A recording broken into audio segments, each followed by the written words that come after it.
Ladies and gentlemen, please welcome on stage Michael Milken.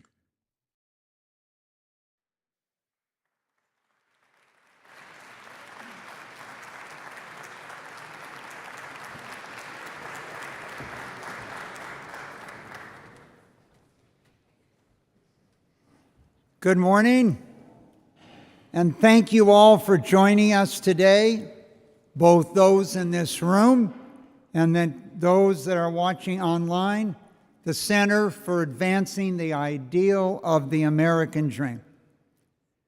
When I think of how to introduce Kristalina, it's very hard to figure out what are the qualities you need to lead the IMF. How do you prepare for this job in your life? Well, let's just take a look at that.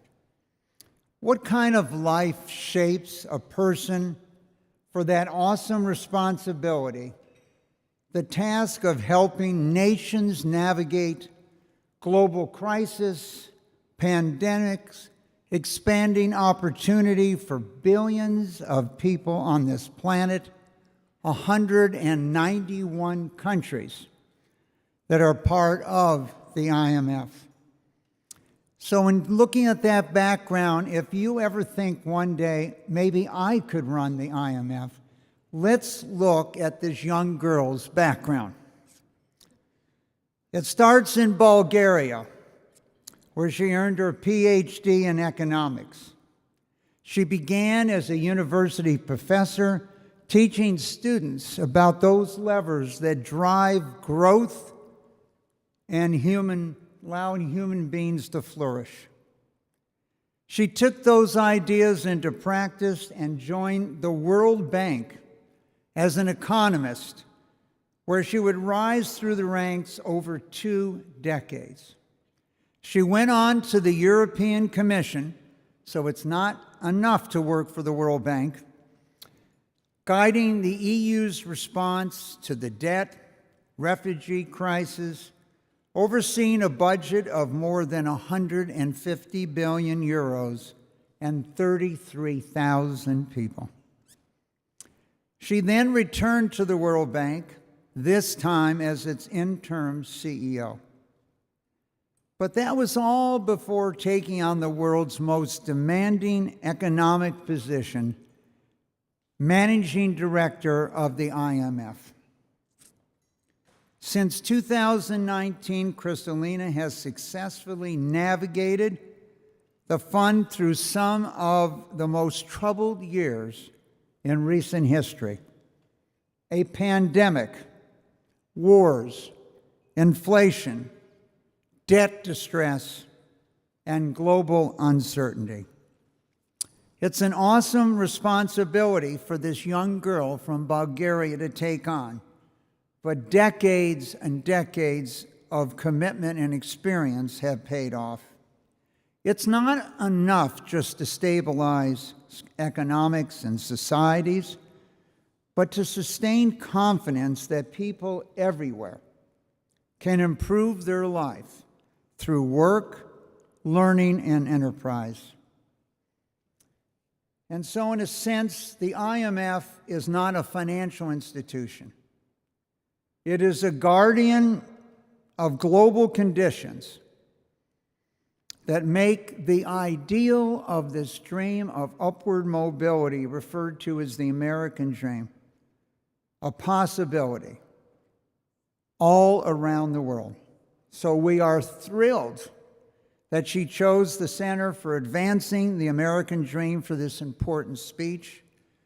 And we are all lucky that in these times of uncertainty, that this young girl from Bulgaria is leading us and leading the IMF. Please join me in welcoming the Managing Director of the International Monetary Fund, Kristalina. Thank you. Thank you.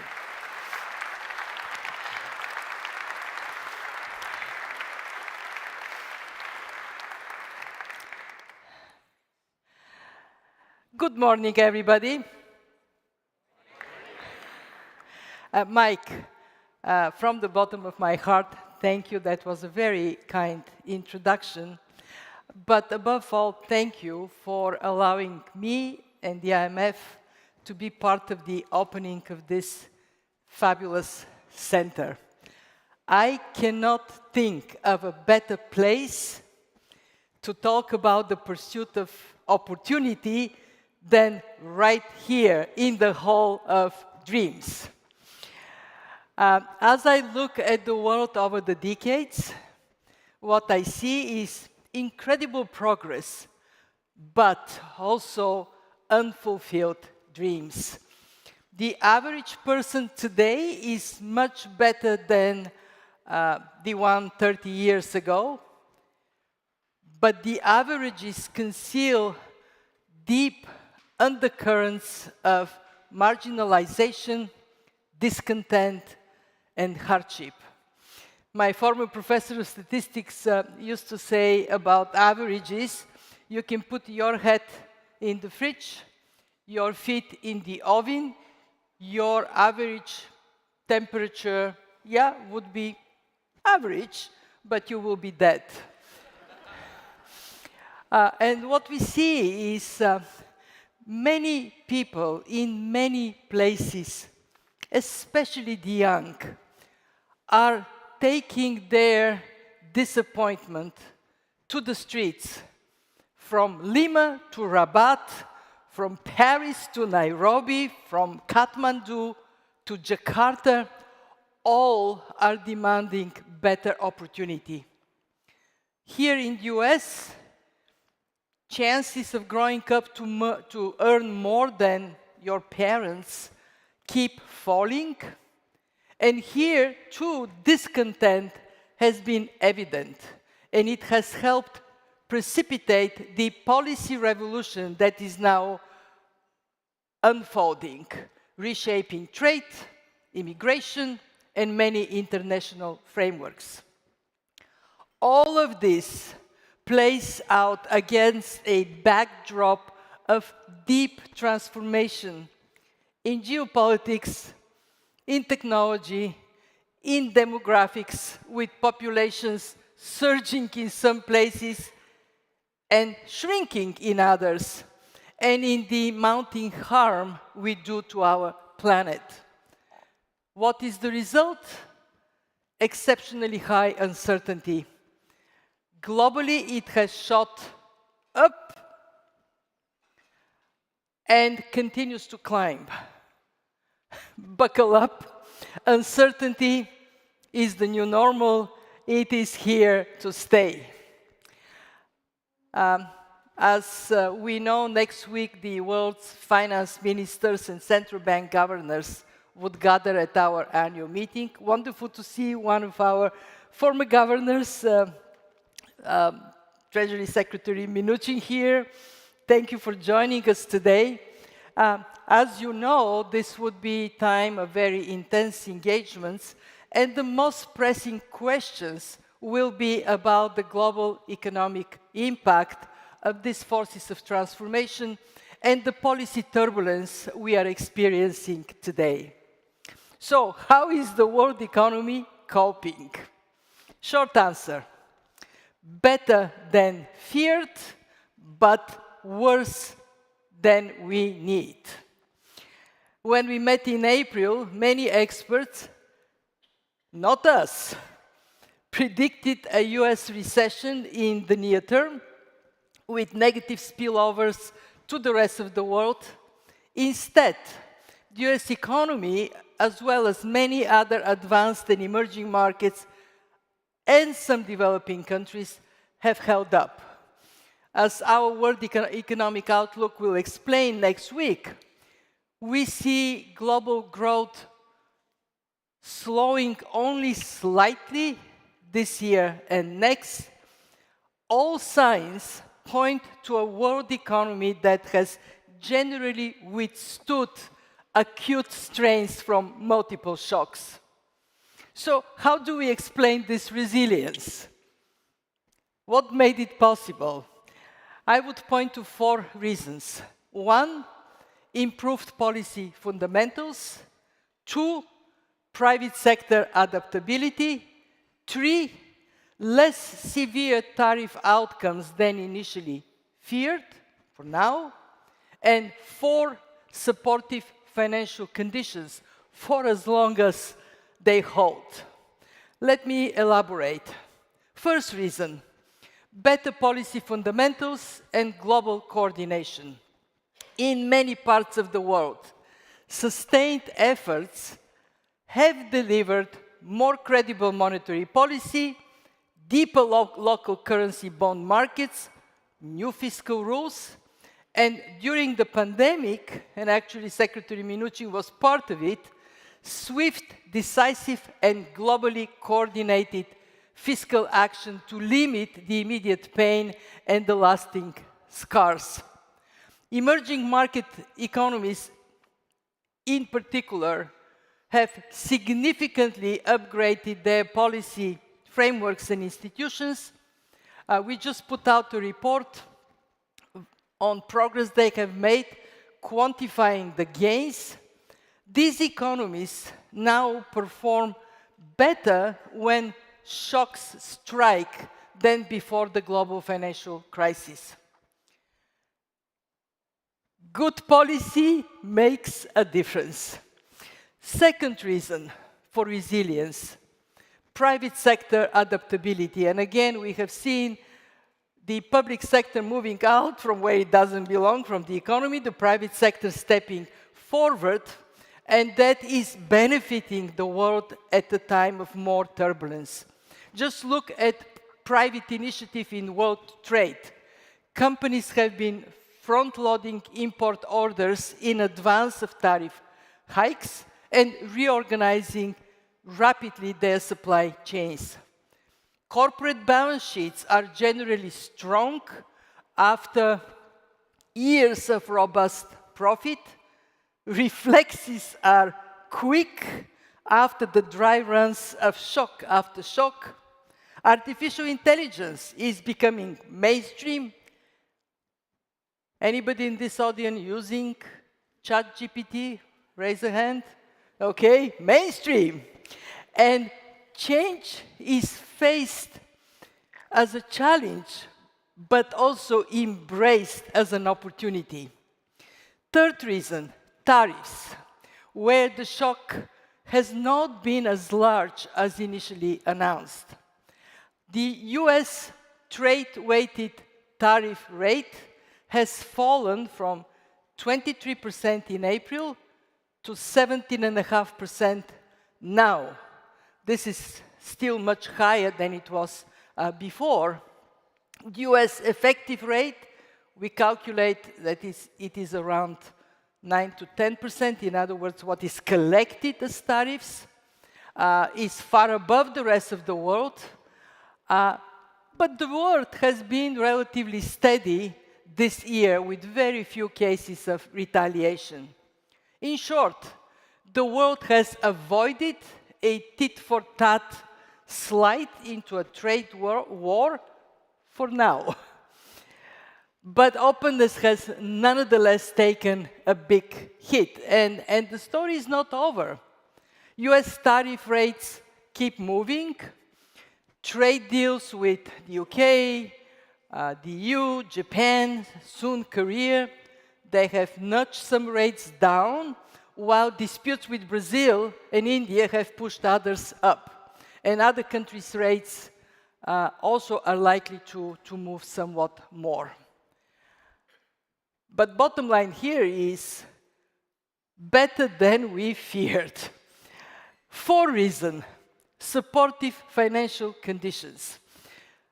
Fired up by optimism about the productivity-enhancing potential of AI, global equity prices are surging. This plus tight risk spreads leaves funding markets generally wide open. And in addition, the dollar's slide earlier this year gives precious relief to non-US borrowers with dollar-denominated debt. So here we have it. 4 factors behind the economic resilience we have seen this year. But before anyone heaves a big sign of relief, please hear this. Global resilience has not yet been fully tested. And there are some worrying signs the test may come.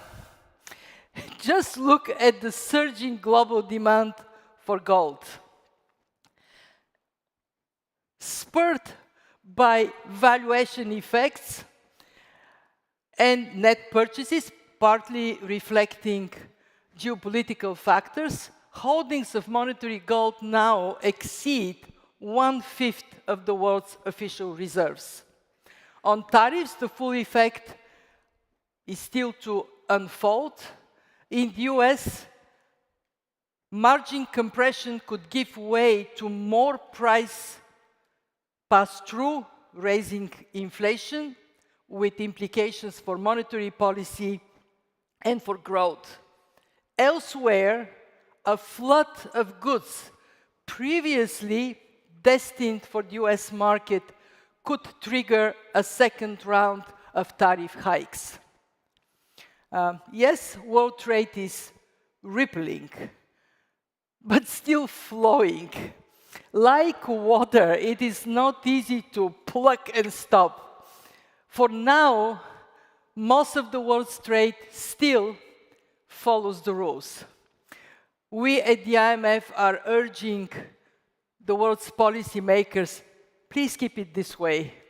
Please preserve trade as an engine of growth.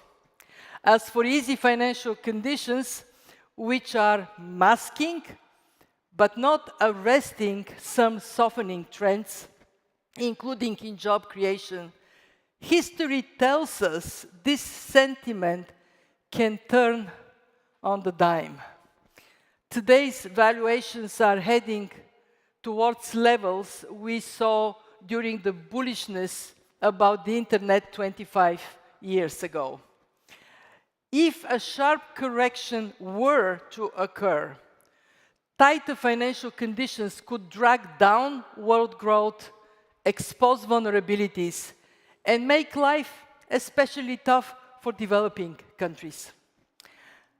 So in a multipolar world of rapid change, it is paramount that policymakers do much more to capture and deliver opportunity so they can meet the aspirations of their citizens, especially young people.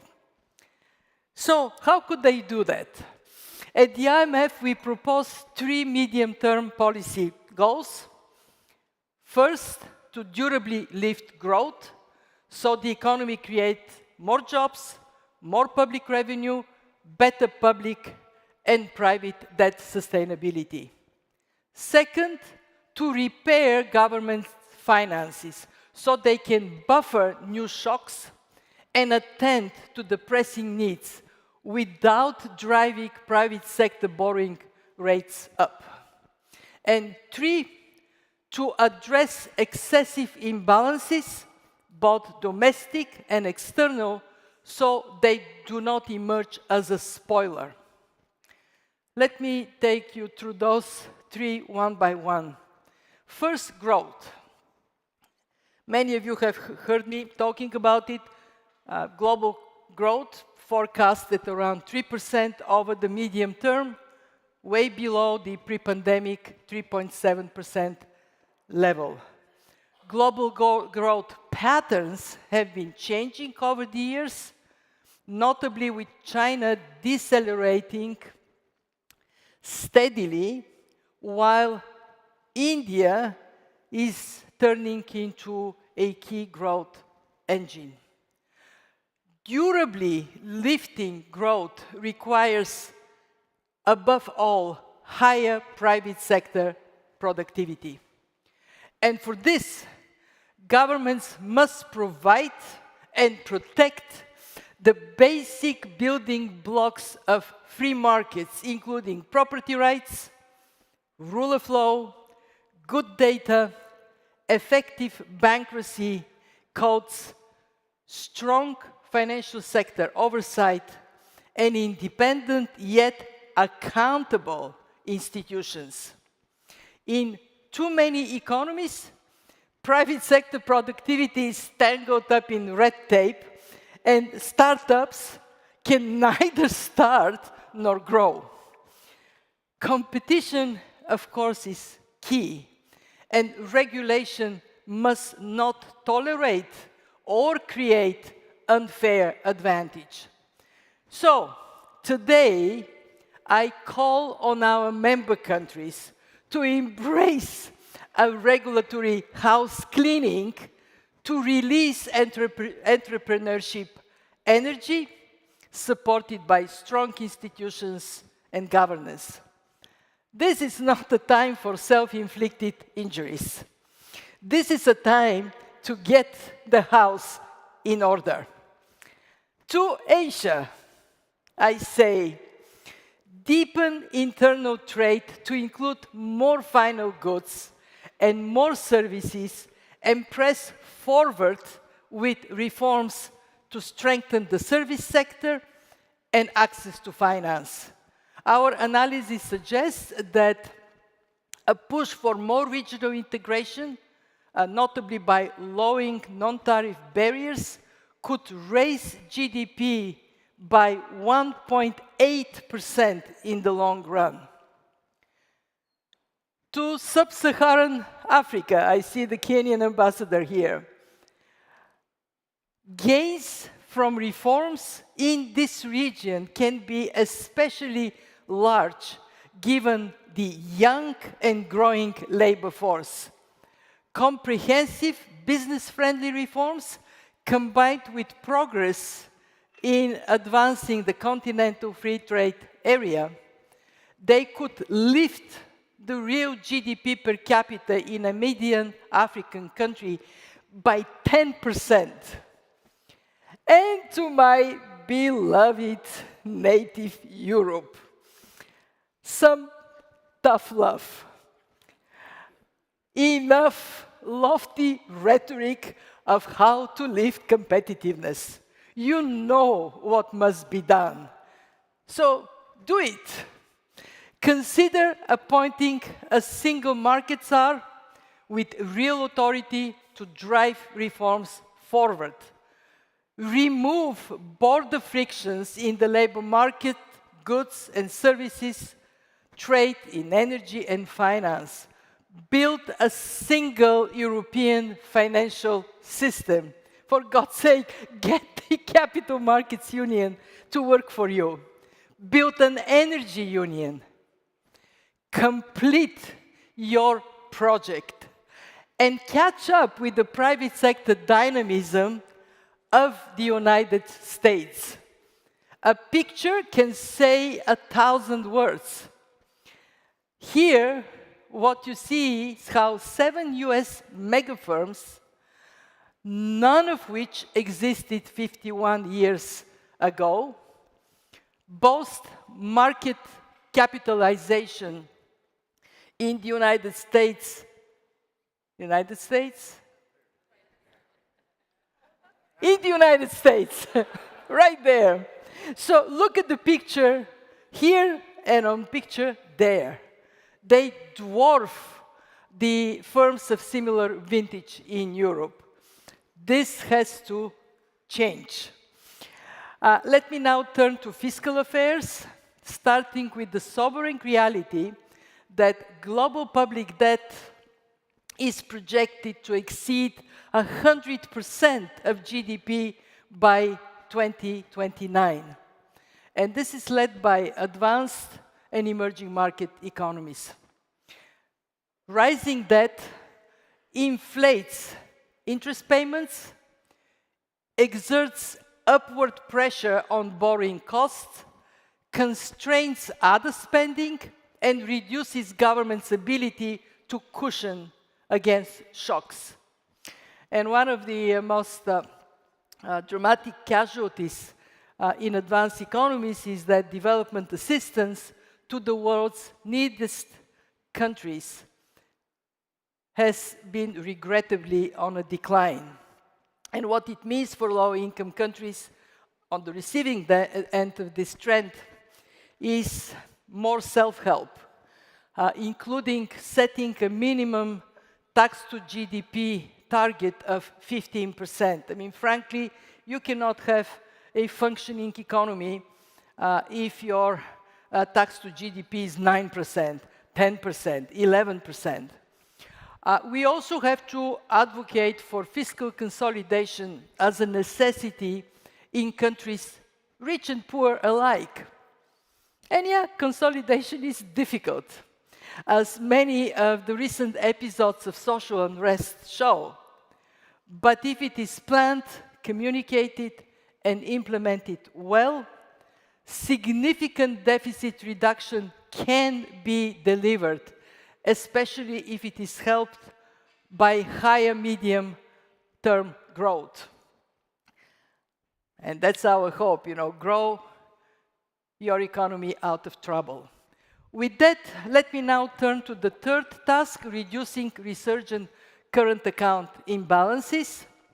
As we have seen, these imbalances can trigger a protectionist backlash, and being mirrored by net capital flows, they can fuel financial stability risks. At the IMF, we are working hard to refine our external sector assessments, and we will keep pushing key players for policy corrections. To the US, where both private consumption and the fiscal deficit are high, and the current account deficit is at levels not seen since the early 2000s, we will urge action along two broad dimensions. First, steps to address the federal government deficit, noting that the federal debt to GDP ratio is on a path to exceed its all-time high after World War II. We need sustained action that goes beyond discretionary spending. Second, steps to incentivize household savings, where consideration should be given, for instance, to expanding existing plans that provide favorable tax treatment for retirement savings, among other possible tax policy adjustments. To China, where private savings are chronically high and domestic demand is held back by protracted real estate adjustment and deflationary pressures, we urge transitional fiscal expansion and permanent fiscal recomposition. China needs a fiscal structural package to boost private consumption, transition to a new growth model, and reflate its economy, which will also help counter the recent depreciation of its real exchange rate, which pulls against rebalancing.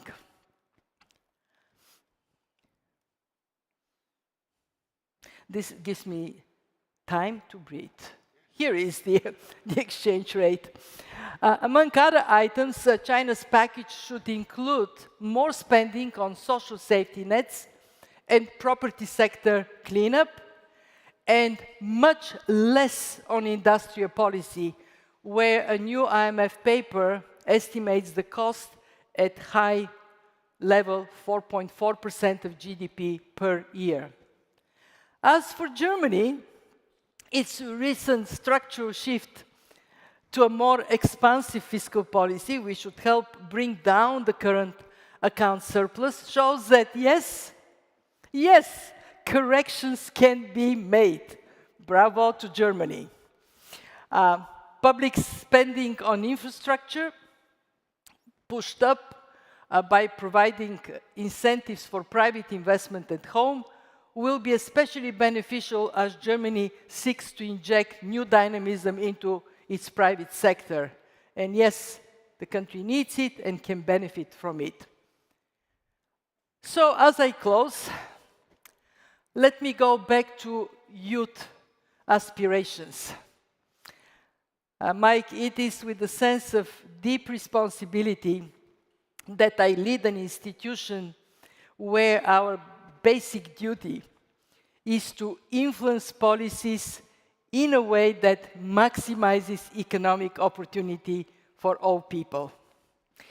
So today, my parting words are these. If we all pull together in this complex and uncertain world, we can deliver good policies that underpin free markets with smart regulations, strong institutions, reliable data, and robust safety nets. Policies with the power to further increase resilience and accelerate growth. I will finish with words I read on the wall in this room. A dream you dream alone is only a dream.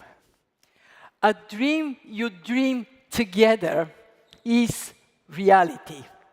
So let's get it done and deliver opportunity in this time of change. Thank you.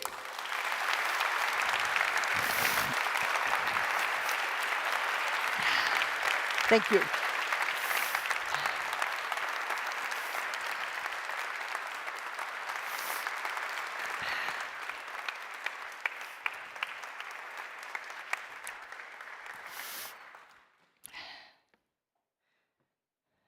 Thank you. We take a picture. Yes, right here.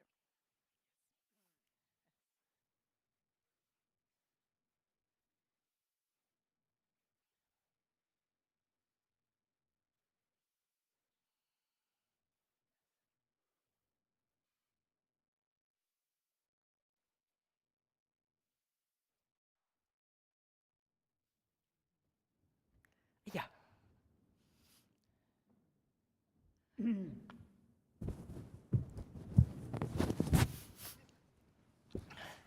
that's for me.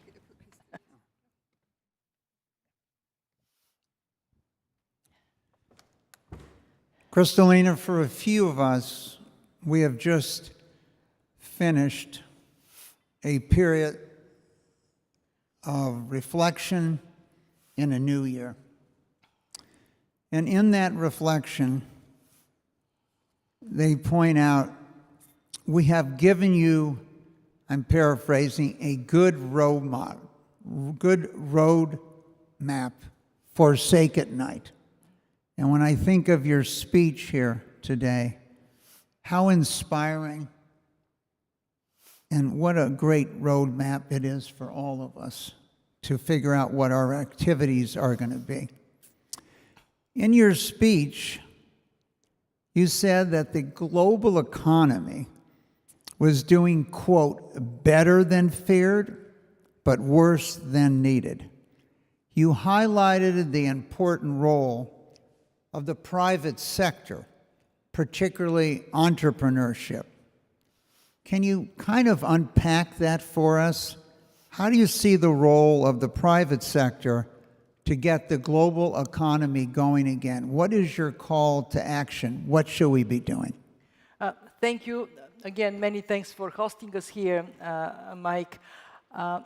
When we step back to April, when we had our spring meetings and all the governors of the IMF and the World Bank, ministers of finance, central bank governors were here very anxious. Why? Because of very high uncertainty. At that time, the fear of downward adjustment was overwhelming. I remember defending, we at the fund were saying, wait a minute, it's not that bad. I mean, yes, we have uncertainty, but we also have all these strengths in the economy. And I spent in virtually every interview defending that the fund is not projecting a recession. And when I look forward from that moment, to me, the main reason we are more resilient is because good policy fundamentals underpin private sector adaptability.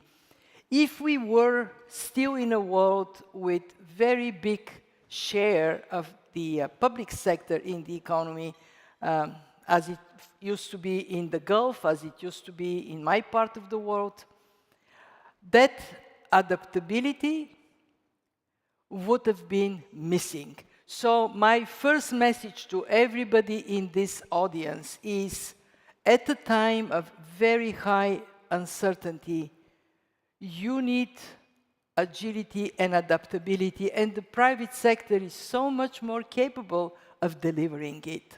Of course, it doesn't mean that the private sector would always get it right, and this is why having good data to give a sense of where we are headed, good institutions that can be there to make sure that there is a level playing field and that there is predictability of what regulations would look like. This all matters tremendously.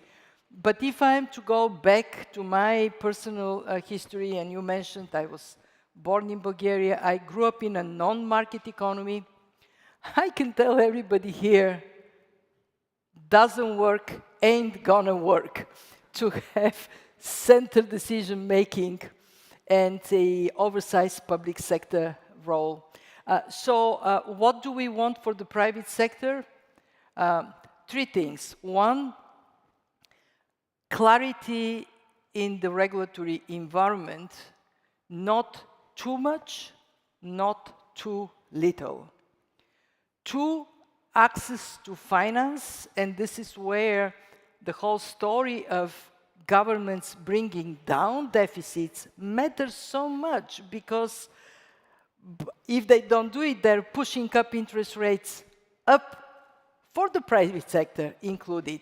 And three, we need the ability of small companies to grow. And in far too many places, if you are a small company, you're stuck between the big guys. And in so many places, failure is not treated kindly. The United States has the advantage of saying, hey, you know, I fell off the cliff, I dust myself up, I go again. But in many, many places, the laws do not clean the economy from that wood. So companies start, fail, and then they're stuck. So there is a lot. Actually, when I talk about regulatory house cleaning, I mean it. There is a lot we need to do to create this enabling environment. Why? Because uncertainty is here to stay, and we need the agility of the private sector to bolster growth prospects. So you mentioned something. Many of the stories, of the 1,000 stories that you can see in the center, of the uniqueness of why they came to the United States was they had a chance, a second chance, a third chance. And as we look at the leading technology companies today in the world, most of their leaders had a failure before they had success. And I think that really underlines, and as we step back and look at, if we look at the United States, as you just pointed out, there were more than 50 million jobs created by small and medium businesses in the last 30 years of the 20th century, and minus 4 million jobs by large companies. So I think you've stressed this importance of entrepreneurship. We're sitting here today, you and I, in this building, across from the White House and the Treasury. Both have been quite active in pushing their agendas, as we all know. We've seen new tariffs, tax incentives, shift in trade alliances, all while deficits and debt are rising. Can this mix support long-term growth? And you've already told us no. Where do we go from here? Look, I mean, it is... there is a beautiful saying that the proof of the pudding is in the eating. So let's eat some more, and then we can answer this question. What I see in the United States is a recognition that the world we had before has become unsustainable. For many reasons, and we can argue, are they right reasons, are they wrong reasons? But what is happening is not a capricious move. It is a response to the fact that far too many people felt disfranchised. Is the way this is being addressed the right one? Let's collect more data, and we actually are going to have an in-depth engagement with US authorities towards the end of this year. We will talk more about what works, what we think can be done differently.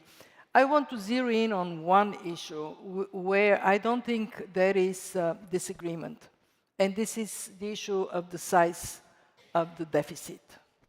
I don't think there are many people who would stand up and say, hey, large deficit is beautiful, let's have more of it. So the question is, how do we deal with it? Because it is a very important signal, including to the private sector, that there is a path to reduce the deficit. What are the ways to do it? One, grow more. At this point, we have seen a very resilient growth story in the United States. Would it hold? And there we are looking at the incoming data. There may be some softening. The very fact that the Federal Reserve decided to cut interest rates in the balance between inflation and growth shows that there is that softening. So more to generate impetus for growth, certainly important. Two, look at the balance of revenues and expenditures with a rational rather than emotional eye. And there, I think we all could see, I talked about one aspect of tax policy that could be steps to be taken. But the third step is the most important and the most difficult one. Carry people with you. Get people to understand that ballooning deficit and more public spending, not necessarily good for them. And that is where I see it across, not just in the United States, everywhere. We still haven't figured out how to do that, how to bring people with us on things that are tough. In my part of the world, in Central and Eastern Europe, we have had examples of brave leaders doing very difficult stuff, cutting pensions and wages by 40–50% and being re-elected. Why? Because they carried people with them. There is confidence that needed to be done. We now look at Argentina. Argentina is taking a very dramatic adjustment program forward. The success is going to be based on carrying people with you. So I hope that if they are American, are there Americans in the audience? I mean, we are an international community, but I hope they are. I hope that you guys are taking this. We need to carry people with us to solve a problem that otherwise is going to hang on our neck and drag the economic growth down. So the ideal 17, 18 years ago when we were thinking of building a center for advancing this ideal of the American dream was really we looked at three groups. One, those who believe they've achieved their dream. Mm-hmm. Two, those that believe they're on their way to that dream. Mm-hmm. And the third, those that believe they cannot achieve their dream. And this center was primarily focused on the third group, to give you hope in the stories of others that occurs. And I think when you talk about the challenge of youth, this is obviously one of the keys. And in the other room, there was a documentary many, many years ago, more than 30 years ago, with Maya Angelou. And she said the same things you've said today, Kristalina. She said she doesn't think you can achieve your dream unless you bring others along with you on that dream. Yep. So this rebalancing that you talk about cannot be the U.S. alone. What roles do you see for China and Europe in this process? You gave us an outline. What policy actions are the most important today? Yeah. Well, the world today is, of course, different from when it was 5 years ago, before the pandemic, 10 years ago, 20 years ago. And one thing that I tell my team, I tell our members, is look forward. It would be a big mistake to be nostalgic for the days we lived in and pray. Don't waste your dream for going back. Think about going forward.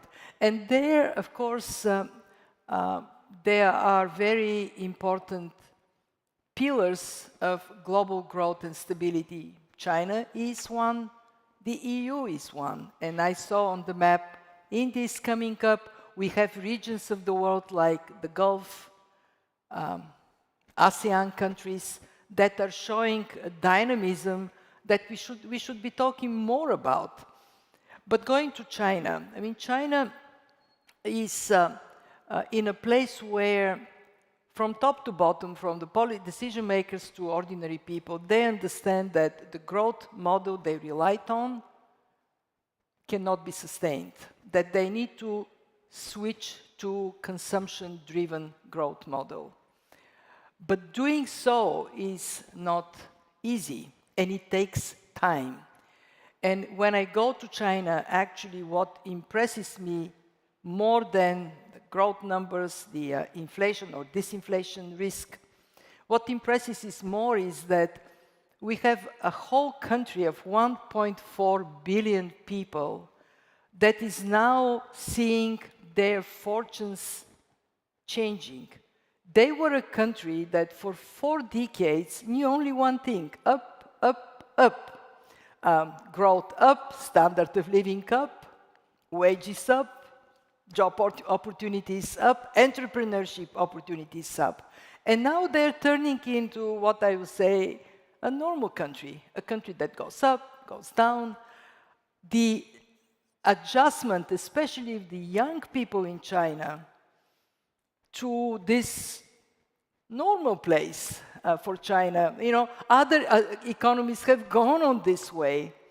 This is not an easy adjustment. And I think, again, more talking about what can and must be done and mobilizing the doing is necessary. And there we have one fixation, and it is get an economic policy in place that reflects today's realities. And again, I want to repeat myself, there is a recognition in China that the export growth model is no more viable, but it is not easy to switch to consumption.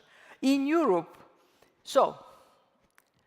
Europe is such a wonderful place.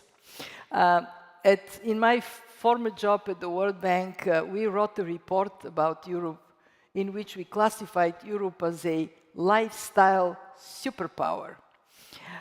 It's wonderful to live in Europe. I remember coming from East Coast, from the World Bank, to be a commissioner, and asking my team to plan the year. So they came up with the calendar, and the calendar had all these red spots. I said, what is this? Oh, Easter vacation, summer vacation, Christmas vacation. So I said, look, where I come from, we actually plan our vacations around work, not work around our vacations.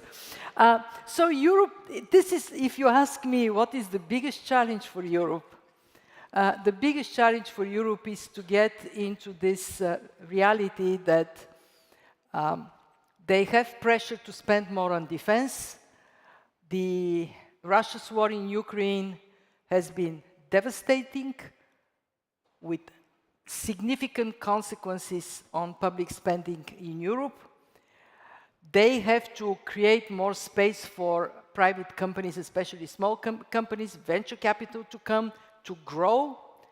And they have to recognize that there would be some sacrifices on the way. They have to adapt to this new reality. But let me say, Europe, the biggest thing, the most wonderful thing about Europe is that Europe has this incredible project of integrating 27 economies. They may grow to be more. In parentheses, Europe is dating again the UK, so the divorcee is kind of coming closer. They have a beautiful opportunity to do better. And it is my conviction that Europe can be a competitive force, a driver of growth for them and the rest of the world, but they have to overcome this tradition of, we don't have to spend much on defense, we can take long vacations. This time is kind of over. Sorry, where are my European friends here? Well, my family is in Europe, so what I'm saying, I feel it in my heart.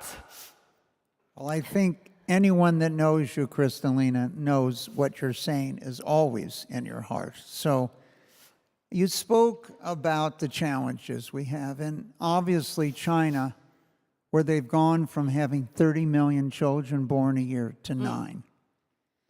At these levels, they're going to lose half their population in this period of time. Dramatic change. And today there's 200 million more children in India than there is in China today. But for more than 2 decades at the Milken Institute, we've been focused on the idea, we've talked about China, we've talked about Germany, we've talked about Europe, we've talked about the United States, but it might not make any difference what we've done if we don't create opportunities in sub-Saharan Africa. So 19 of the 20 countries with the highest birth rate are in sub-Saharan Africa. They're projecting population growth of 1 to 2 billion more people on that part of the world. And I know one of the things you've been focusing in a world of aging societies and very young populations. How should we think about economies for creating jobs for 1 billion to young people? And how can we encourage more sustainable capital flows to these countries? This is what my friend and colleague Ajay Banga is concentrating the work of the World Bank entirely. How to create jobs for young people in the developing world where population is growing.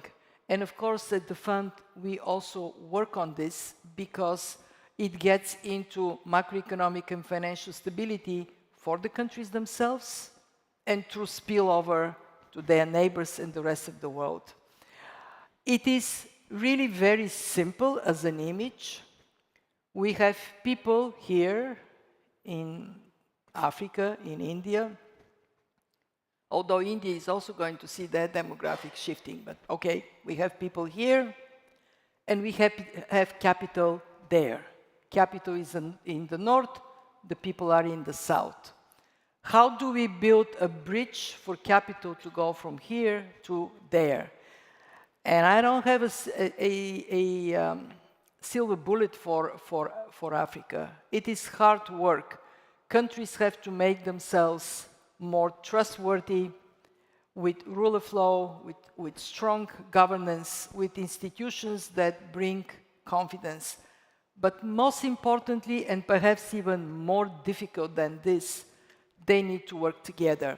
Today, Africa is being put in one big pot in the eyes of many investors. So something wrong goes in one place, say Sudan falls off the cliff, it throws off investor appetite for the whole of Africa. So that I know that institutions in Africa see it, but they have to see it more clearly. They have to work very hard at continental level to get that sense that they help each other and they press each other. It is not any more viable to have a country in Africa deciding to go for a coup and then destroy the institutions, and the neighbors to say, well, that's not good, to, poo, poo, poo, why are you doing it, but not actively engaging to correct it. As long as we can lift up the image of those economies that are doing the right thing. I mean, Africa has countries with 25% plus tax to GDP ratio, with very dynamic entrepreneurial culture. Get this to be dominant, but that requires engaging with others. Not good enough to focus only on your own country, on your backyard. So when we think about some of the lessons you've taught us today, when I think about India, India has more children 18 and under than people that live in Europe. Mm-hmm. They have more children 18 and under than live in the United States plus Mexico. And I noticed in your discussion you talked about accelerated growth and significant growth in India. So you've given us a roadmap for the United States, you've given us a roadmap for China, you've given us a roadmap for Europe. What's your roadmap for India? Well, India, the most impressive thing India has done is policy reforms, tax reform, making it simpler. The digital infrastructure, which is public, it allows everybody to tap in and benefit from it. I think India needs to stay that course of reforming the economy, and of course, like everywhere else, make sure that the small companies, the entrepreneurial spirit of startups is given space to flourish. I am very a bit on India because of this boldness with which they do things that others are telling them not possible. For example, digital identity. India, everybody was saying you cannot have everybody with digital ID. This number, this system that you're promoting, it's not going to work. They have proven them wrong, so it's working. And then they use this boldness to build competitiveness on top of it by having the public digital infrastructure that allows digital payments. I mean, it's amazing. You walk in a rural India, nobody's using cash. How did that happen? One of the steps that Prime Minister Modi took was to say, I'm going to suck out small notes, only big notes, and that's it. You cannot have small notes anymore. People were saying, oh, terrible, the economy is going to go down. For a short period of time, there was a bit of slowdown.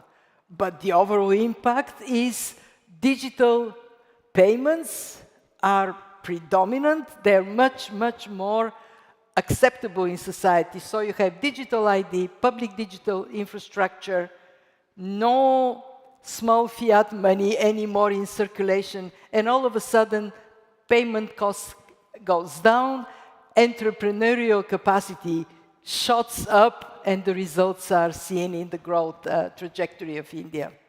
So one last question before we open it to the floor to ask questions. I gave a talk about 6 years ago on entrepreneurship with some of the leaders in Africa, and 4 million people came to listen to a discussion on entrepreneurship. Nigeria was the largest group. What policies or financial innovations can help broaden access and support these entrepreneurs? What can be done that we can bring access? You talked about capital going from north to south. Are there any other last-minute suggestions you would make? There is this bridge, but there is also the channels, the flows inside the country. Hugely important to make it possible for local bond markets to work. Then you get local savings, fueling growth, and when you put the parameters that favor the small entrepreneur, then you can have a big boost domestically.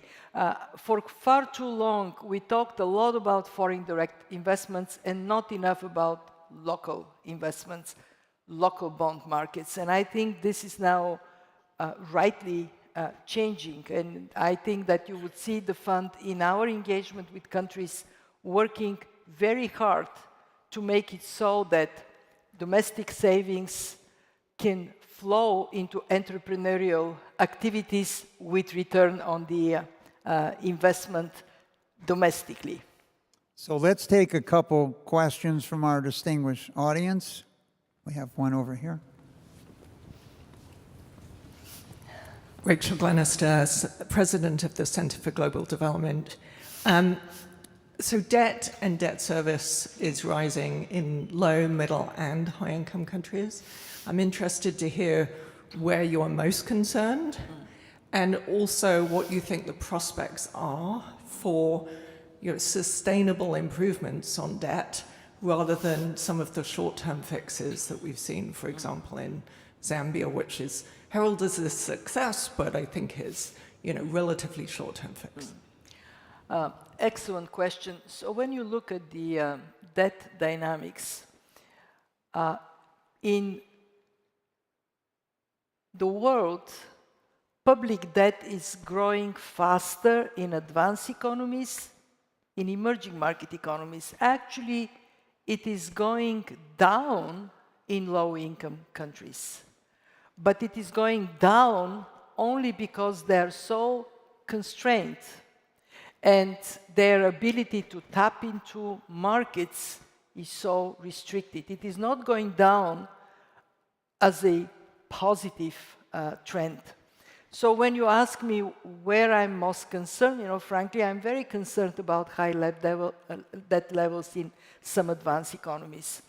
Not only because debt is sucking up financial resources and pushing up interest rates also for the private sector, but because we cannot anymore justify the excessive debt levels when the reasons for these debt levels to go up is no more there. As you know, they went up mostly during and after COVID, and because of the cost of living crisis that was triggered by the impact of COVID, but most importantly by Russia's war.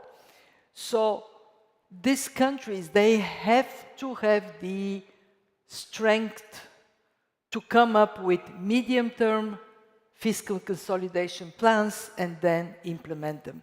We are not asking countries to go chop right away. We are saying, give yourself a couple of years, but then follow that path of fiscal consolidation.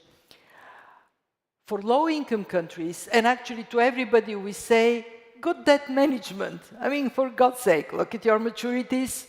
If you can do something to adjust your portfolio, do it. And we are very much in favor of competent and decisive debt management offices. For low-income countries, their problem is really very dramatic because their debt service obligations are sucking away the very limited fiscal space they have for their own people. And there we have two avenues for concrete action. One, we call it the three-pillar approach. Countries that are where debt is sustainable, but they face liquidity problems. So act on three fronts. Act on your domestic fiscal position, act with your partners of borrowing that is well tailored to your needs, and then make sure that you attract more private sector investment. And then we have the restructuring cases. And in restructuring cases, frankly, the biggest problem I see today is just accepting you need to restructure your debt. And there, very often, countries, for good reasons, they say, we worked so hard to have access to markets. You're telling us restructure, meaning we're thrown out of there. But the faster you act, the better. We have created the Global Sovereign Debt Roundtable. It helps us to come up with more comprehensive approach to debt restructuring. We issued in April a rule book for debt restructuring, finally defining steps and timelines. And it really is a matter of using the will to act in a timely manner. You drag your feet, it only gets worse. So we have time for one more question? Two more questions. Okay, thank you. Yes. Thank you. Thank you. I'm Mary Lovely from the Peterson Institute for International Economics. I want to ask a question about divergence within countries. So in the two largest economies in the world, the United States and China, we have buoyant capital markets, but stagnating labor markets. In the United States, we call this the divergence between Main Street and Wall Street. Isn't this divergence a risk to medium-term growth? I mean, how can countries' forecasted growth be sustained when consumption growth is driven by people at the upper end of the income distribution, while the economies are failing to create jobs for new entrants, for youth, but also for those that are going to be displaced by increasing global fragmentation and the introduction of AI? Thank you. We as an institution, we have always been advocating for prudent fiscal policy that contributes to lifting up living standards across the board. And we do believe that an economy, a society would do better when people across the board feel included and feel that their voice is heard. Certainly, we have seen the distance between the top and the bottom growing. Part of it is not a bad thing. It means that there is innovation that creates very high return on investment, and we don't want this to go away. But part of it, and I have shown it in the graph in the United States, undermining intergenerational equality, that's not good. So societies have to look into this, look into the mirror and say, do I really like what I see? And then there are policy measures that can correct this picture. And then you have people with more capacity to pay higher taxes, to consume more, a virtuous circle that is good for everybody. Just to add one point here, what we have been recommending is to think of incentives for entrepreneurship at all levels. And I want to repeat something I said before, especially SMEs, especially startups, because then you not only get people to be better off, but you increase more of this entrepreneurial potential that drives the economy upward. Well, let's take one more. Can I say, sorry, one more thing? And also get people to work longer. We had a very interesting study at the fund. It says that today, a 70-year-old has the cognitive capacity of a 53-year-old 2 decades ago. So to those of us that belong to a particular segment, hey, we are smarter, we can work longer. So let's take one more question.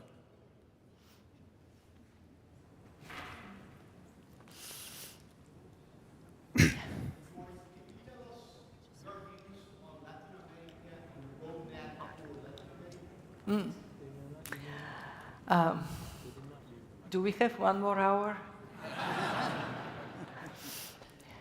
I mean, in short. The question, Yeah. for those that didn't, was a focus on Latin America. Yeah. And Kristalina has said it would probably take an hour, but she's going to make it shorter. So Latin America is a part of the world economy that, on the whole, has been performing below potential for quite some time. And I am always expecting that there would be a spark that would unleash everywhere in Latin America the growth potential that is there. So there are a couple of things that are obvious. One is the world is changing very rapidly. Take advantage of this change.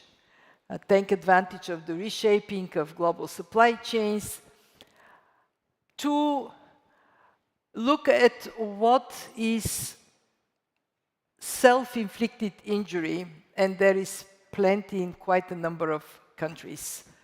Get rid of it. There is no tolerance anymore for being kind of slow on the uptake. And 3, put in motion this incredible dynamism that you perform when you dance into your economic activities. Or on the soccer football field. Or on the soccer football. I mean, that is, and again, I don't want to sound negative, because of course there is a lot good, and Latin America has been resilient in this world of shock after shock after shock. But I think you can lift up your eyes and say, yeah, we aim higher, we do better. So, Kristalina, one, thank you for our roadmap. We're sit here in the Hall of Dreams, as you referred to it, and your leadership in the IMF will hopefully make the dreams of billions of people on the planet come true. So thank you so much for joining us today. Thank you.